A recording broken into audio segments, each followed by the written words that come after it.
Good morning, children. Let's discuss the very first poem of your syllabus, A Photograph by Shirley Toulson, today. Please do the needful. Please recite the poem, read it on. A Photograph by Shirley Toulson. The cardboard shows me how it was when the two girl cousins went paddling, each one holding one of my mother's hands, and she the big girl, some 12 years or so. And all three stood still to smile through their hair at the uncle with the camera.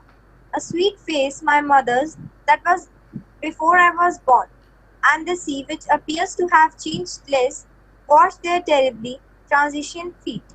Some 20-30 years later, she'd laughed at the snapshot.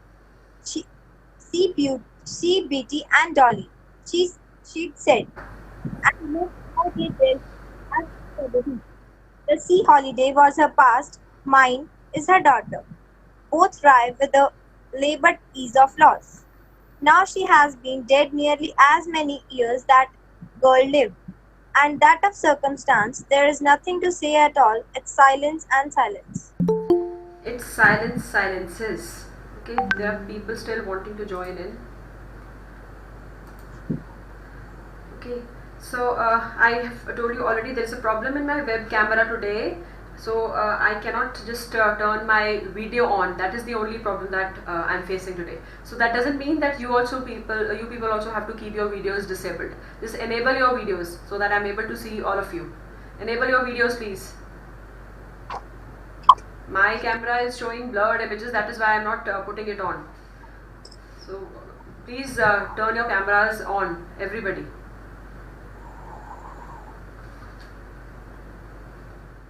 So this poem, A Photograph, this is the very first poem in your syllabus, and it's written by Shirley Toulson. And this poem she's written in the memory of her dead mother. So I want all of you people to go through, search the net today and just read about this particular poet. We would have a discussion on her the next time we meet. Okay, Shirley Toulson. Fine. So she's writing it. She's written it in the memory of her dead mother, and the entire poem, it revolves around a particular photograph which we would be reading about. Okay. So she says, what do the photographs do actually? Can anyone just tell me? What do the photographs do? Why do we have photographs? Okay. Ma'am, to remember old memories. Okay. Ma'am, for To gather memories. memories. For And to memories. capture the memory. To capture the memories. Very good. Okay. So photographs, basically they capture a particular moment uh, in time. And yes, for Saksham Seni, you're very right, for memories, and also the emotions that we people feel at that time when the photograph was taken. So this particular poem, it is she's writing it in the memory of her dead mother, and the whole poem would be revolving around a photograph which you would read on. Okay, and it says, the very first line says, the cardboard shows me how it was. So what do you mean by a cardboard? What is a cardboard? Frame. A kind of a frame. Okay. What else? What else? Photograph. Yes, here we are talking about photographs. So photograph is mounted. It is pasted on a cardboard. Okay. So the cardboard here, it is showing the narrator how it was on that particular day when that photograph was taken. Now we have there is a lot of significance for this word cardboard also. I'm just sharing it again for you people. So there's a lot of significance for this word cardboard. And what is the significance? As you know, cardboards they're not very durable. They lack durability, and therefore it is hinting at the lack of permanence. The lack of permanence of human life also. Okay, so the very first line says, the cardboard shows me how it was when the two girl cousins went paddling. Okay, so the two girl cousins, they went paddling in the beach, and each one holding one of my mother's hands. So how many girls were there in all? Two. Two? Three. Three. Okay, so there were three cousins. One was the mother, and then she had two of her cousins along with her. Okay, so and each of the cousins, they held one of her mother's, one of the poetess's mother's hands. Okay, and she, the big girl. Who is the big girl here, bache? Who is the big girl? Poet's mother. Poet's mother. Poet's mother. And she says she, the big girl, some 12 years or so. At that point of time, she was around about 12 years in age. Okay, all three stood still to smile through their hair at the uncle with the camera. So all of them were standing still. Okay, and they were standing and they were smiling, and their hair were just scattered. Their hair were just they were just strewn across their faces.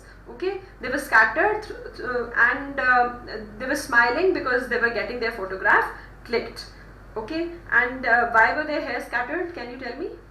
Anyone? Because it was windy day. It was a windy day, or because it is possible that because of the beach wind. Okay, and therefore their hair were scattered all across their face, and they were smiling through their hair. A sweet face, my mother's. That was before I was born. So in the photograph, the mother was only 12 years of age. So she had a very sweet face. She had a very innocent face at that time. And the photograph was taken much before the poet was born. And the sea, which appears to have changed less. The sea in the picture, it is still the same. Why? Because it is nature. It has not changed much. It has changed very less.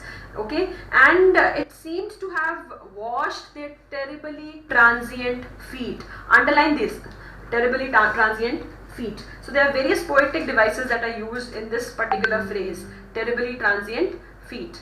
Can you tell me just any one poetic device? Alliteration. Yes. Alliteration. Repetition of T, repetition of the sound T. I hope everybody knows what alliteration is. Everybody knows what alliteration is? Yes, ma'am. Okay, so she says it washed their terribly transient feet. So there is alliteration, then there is transferred epithet here. What do you mean by transferred epithet? Does anyone know in the class what transferred epithet is?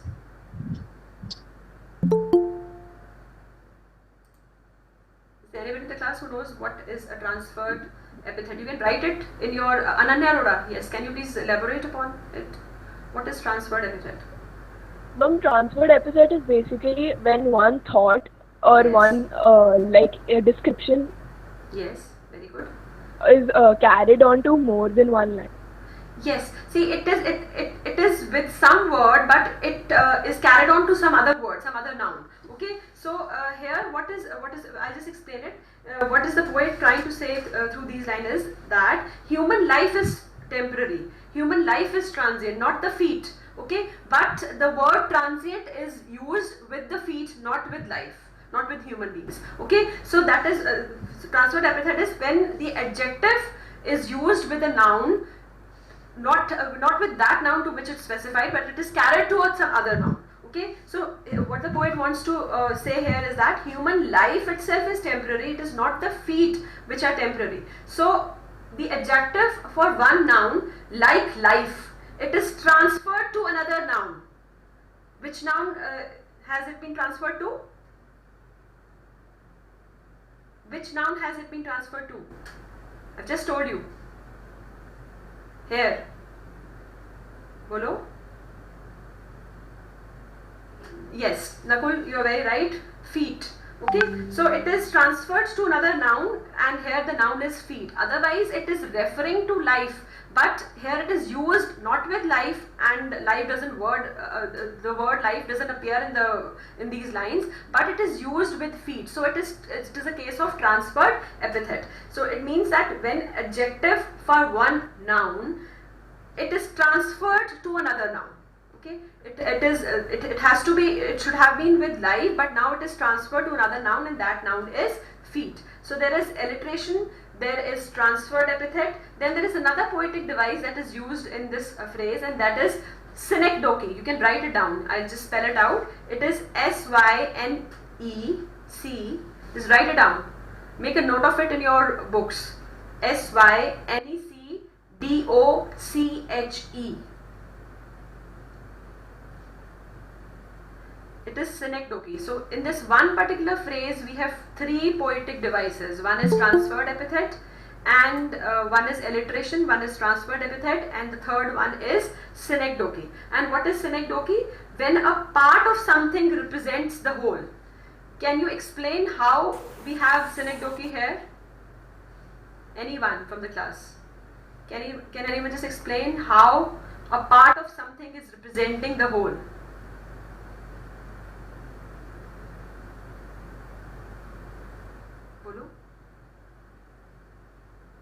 How a part of something is representing the whole in this. The feet are representing all of human life. Yes, very good, Ananya. So here feet, which is a part of the body, it is representing the whole of humankind. So that is why it is synecdoche. So have you followed these three poetic devices? Alliteration everybody knows. Then we have transfer epithet, and then we have synecdoche.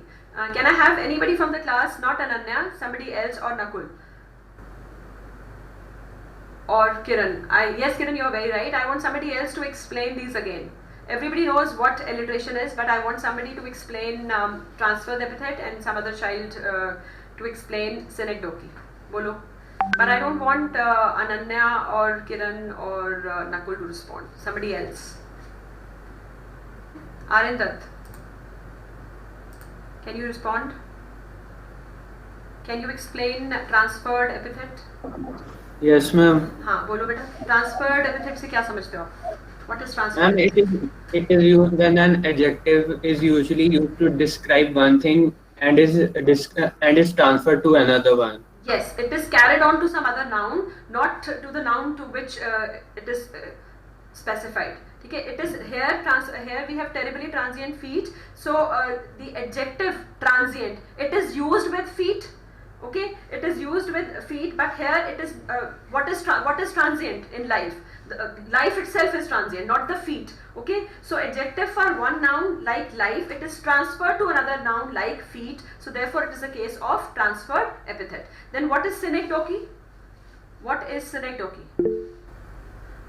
Yes, Devjot says a part of something which is used to represent the entire thing. Yes, when a part represents the whole thing. For example, feet is a part of body, but here it is representing the whole of humankind. So therefore it is an example of synecdoche also. I hope the first stanza is clear to all. Yes or Yes, no? ma'am. The first stanza. Is it clear? Yes, ma'am. Okay. So we'll move on to the second stanza, where the poet says, some 20-30 years later, she'd laugh at the snapshot. Who would laugh at the snapshot? Who would laugh at the snapshot? Mother. Poet's mother. Her mother. Yes, her mother. Her mother would laugh at the snapshot some 20-30 years later from when the photograph was taken. Okay, from when the photograph was clicked, she would just laugh at the snapshot and she would find it very funny, and she would just point it out towards her cousins, and she would say, see Betty and Dolly. Who's this Mahipal? कौन है बार बार आने की कोशिश कर रहा है? He says she pointed out towards her cousins Betty and Dolly, and she talked very nostalgically about how oddly they were dressed. The fashions keep on changing over the years, so she found it very funny, like how their parents had dressed them up for that for that beach holiday. Okay, and she says, look how they dressed us for the beach. The sea holiday was her past. Mine is her laughter. What do you mean by this? The sea holiday. Ma'am, Ishita Ma'am, Ghosh. maybe yes, ma'am. Maybe the poet's mother had been died. Yes, she has passed away. So the sea holiday, it was remembered by her mother with a lot of fondness, and also with the sense of loss. Okay, because we cannot have the same time again. We cannot have he says, somebody said something in the chat box. By any chance you want to get admitted by using some other email ID and using some other name, because there's a problem on any day, then you need to inform me well in advance. ठीक है, मुझे पहले बता दिया करो so that I can let this child enter. Okay, so he says, the poet says, the sea holiday was her past, mine is her laughter. Okay, so mine is the laughter. Why? Because my mother is no more. She's passed away, so her laughter is a thing of past for me. In the same way as that sea holiday was a thing of past for my mother. Okay? Because both the times are never going to return. The time would never return for anyone. And she says, both ride, underline this, both ride with the labored ease of loss. Underline this. Both ride with the labored ease of loss. There's a poetic device which is used as oxymoron, which is known as oxymoron here. What is oxymoron? Okay, fine. Yes. What is oxymoron? And where do we have oxymoron here in this, in the last line? Arinder, let somebody else also answer. We have 81 students out of 81. If only one child is able to give the answer, then that is not a very good thing. What is oxymoron?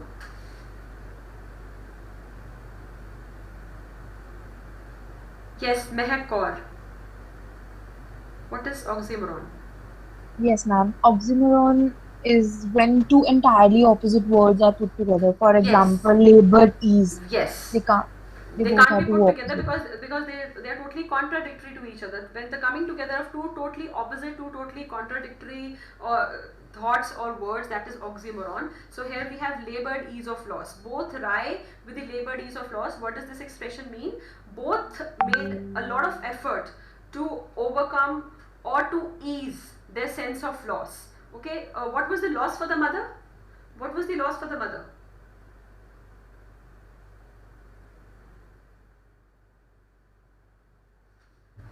Yes. What was the loss for the mother? And her past. Her past, the sea holiday. Okay, and what was the loss for the daughter, the poet? Her mother. Her mother. Yes, her mother's laughter. Mother. So the loss of Her the mother. holiday, her mother's laughter. Okay, so the loss of the holiday and the loss of the laughter, they have to be accepted as an important part of life. Okay, they are in the past and they can never be brought back because time never returns. They cannot be brought back, they cannot be relived.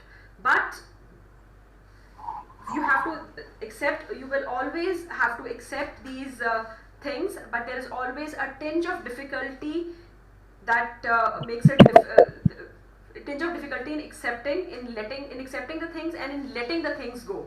So she's not able to reconcile with the fact that her mother is no more, as the mother was not able to reconcile with the fact that she would never be able to enjoy that sea holiday again.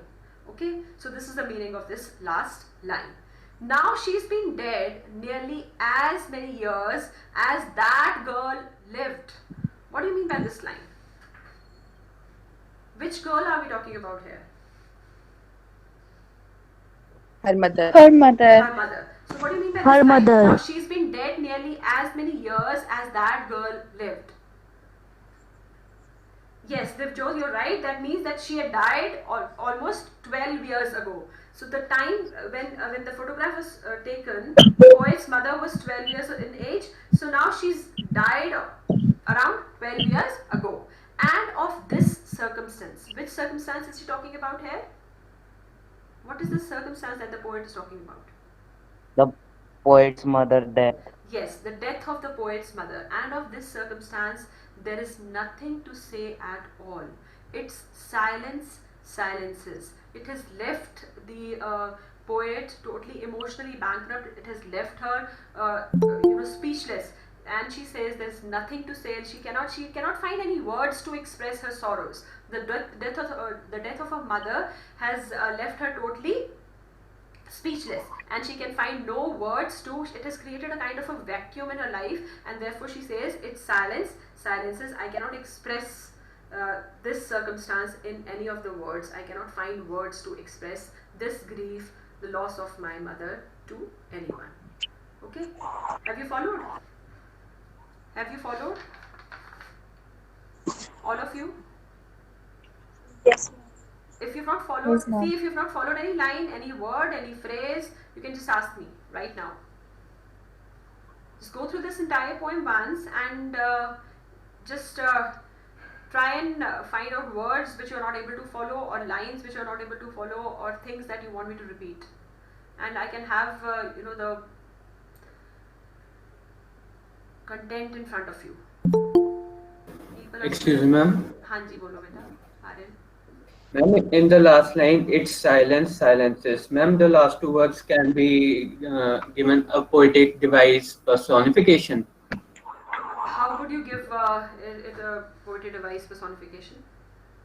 Ma'am, because it's silence, silences. It means like the death of a mother. Yes. Silences her because of the grief she had. Yes, you can say it is personification. You can say the poetic device is alliteration. Then there is another poetic device, and that is paradox. And this is a homework for you. You will not tell it to me now. There is another poetic device, paradox, and you have to find out and you have to tell me how do we have paradox here in this line. You will not explain it to me now. कोई नहीं बताएगा अभी. आप घर ही आपका homework है. You can do some research on your own also at home. Okay. So there's paradox and there's personification and there is alliteration in this last line. And you need to tell me how has the poet used paradox here. Okay. ये भी आपने क्या करके आना है अब? You have to find out about the poet Shirley Toulson, her works, her achievements, what kind of a writer she was, and then you have to focus on the last line, it's silence, silences, and find out all the literary devices that could have been used here in this one particular phrase. Got it?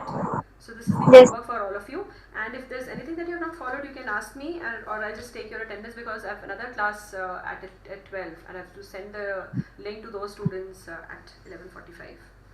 Excuse me, ma'am. हाँ बोलो बेटा. Ma'am, both try with the labored ease of loss. ये वाला फिर से समझा दो. Okay, can anyone explain? I'll explain it, but if you people have followed, anybody, can you just explain this? जिसने पूछा है वो नहीं, कोई और. Both rye with the labored ease of loss. I'll explain it again. I don't have any hassles, but I want somebody else to respond. Both rye with the labored ease of loss. क्या मतलब है इसका? It means both have lost something in their life. Very good, Rahul. both कौन है यहाँ पे? Poet's mother and poet. Yes. महक और you said may I. हाँ, बताओ जरा. Yes, ma'am. Ma'am, the poetess and her mother, they both rye. Rye means disappointed or feel bad about something. That the poetess feels sad about the fact that her mother's laughter in the history, that she is no more and all, and her mother feel the same for her childhood memories. Yes. So rye basically mean a kind of a distortion.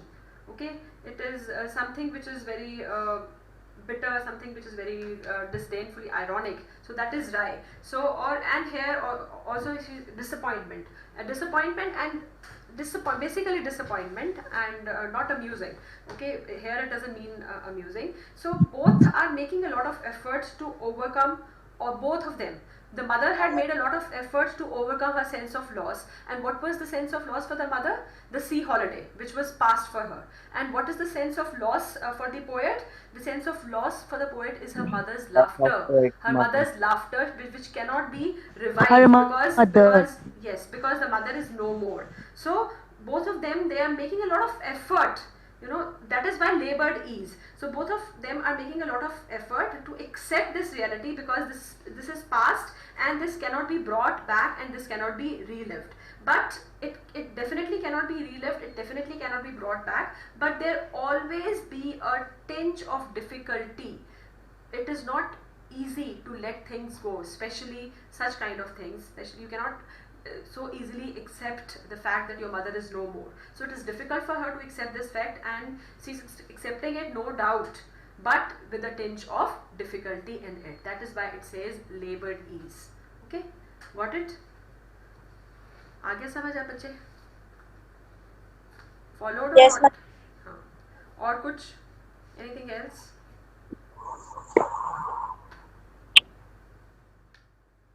Anything else which anybody wants to ask in this poem? So you can think over it, and in the meantime I'll just take your attendance, and the next time when we have our class you have to come prepared with something about the poet and also the last line. So, anybody who has any doubts? No, ma'am. Okay, so fine, then we'll meet on most probably Monday. If I have to go to school on Monday, then we'll meet on Tuesday. Let's see. मैं आपको पहले बता दूँगी मैं. But you come prepared with the question answers, the assignment I would be sending you, and read about the poet. Okay? That is all for today. Have a nice day, बच्चे. Have a nice day.